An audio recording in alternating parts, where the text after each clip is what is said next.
Ready to supercharge your website's income by easily integrating Google AdSense using Google Tag Manager? First things first, head over to your Google Tag Manager dashboard. This is where the magic happens.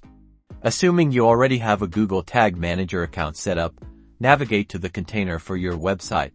Next, log into your AdSense account. AdSense is where you'll get the ad code you'll use. This usually involves agreeing to terms and linking your website. In AdSense, look for the Get Code or Auto Add section. Copy the AdSense code snippet carefully. Your AdSense account should offer a simple process to obtain this code. Now, back in Google Tag Manager, click New Tag. Give your tag a descriptive name like AdSense Code. Under Tag Configuration, select Custom HTML. Paste the AdSense code you copied from your AdSense account directly into the HTML section. Next, configure your trigger. Click the triggering area and choose a trigger that will activate your ad code. This dictates where your ads will appear.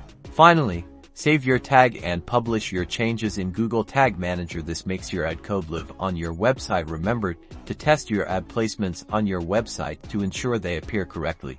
You've successfully installed AdSense using Google Tag Manager. You can now fine-tune your ad display and maximize earning potential.